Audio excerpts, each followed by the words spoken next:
Bonjour, nous allons résoudre les exercices 3 et 4 de la partie salaire et assurance sociale de l'examen professionnel de spécialiste en finance et comptabilité 2015.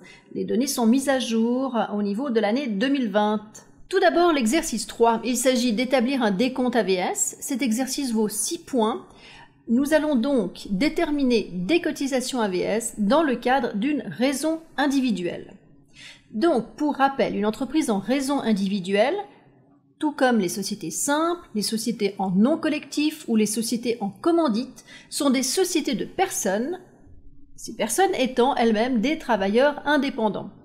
Par opposition, une société à responsabilité, SARL ou une SA, société anonyme, sont des sociétés de capitaux avec personnalité juridique. Parlons de l'entreprise individuelle. Eh bien, d'un point de vue juridique, cette forme est préconisée lorsqu'une seule personne physique exerce une activité commerciale. Au niveau des bases légales, par opposition à l'activité salariale, l'activité indépendante n'est pas définie ni régie en tant que telle par le Code des obligations. Il n'y a pas de rapport de subordination. Les indépendants peuvent néanmoins être soumis aux règles du contrat d'entreprise ou du contrat de mandat.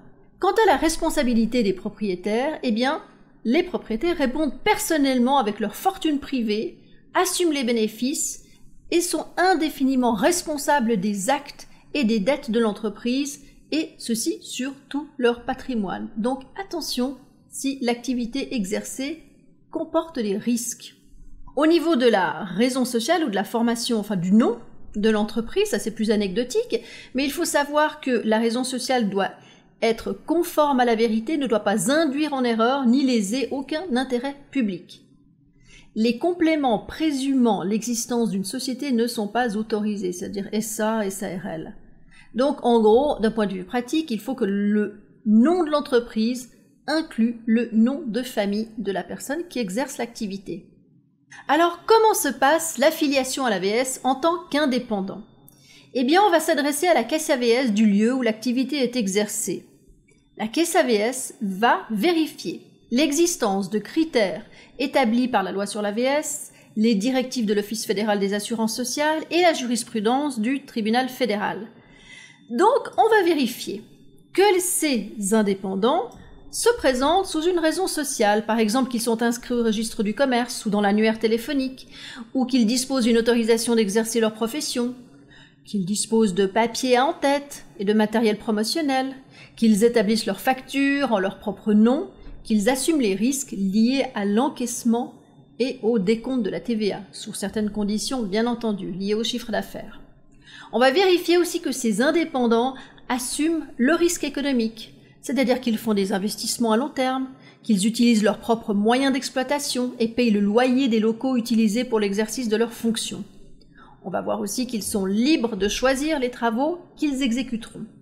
Troisième critère, qui sera déterminant, on va s'assurer que ces indépendants organisent en toute liberté leur entreprise, c'est-à-dire qu'ils fixent leur horaire de travail, qu'ils confient, si besoin, des travaux à des tiers, et généralement, l'activité exercée doit être effectuée dans des locaux extérieurs au domicile privé. On va vérifier aussi que les indépendants travaillent pour plusieurs mandants, parce que n'avoir qu'un seul gros client, qui en plus est parfois son ancien employeur, est considéré comme un signe de sous-traitance et donc d'un rapport salarié. On va demander la production de certains justificatifs, une carte AVS, un permis de séjour, éventuellement un bail commercial, une autorisation lorsqu'il s'agit d'avoir un droit de pratique, une patente, une licence.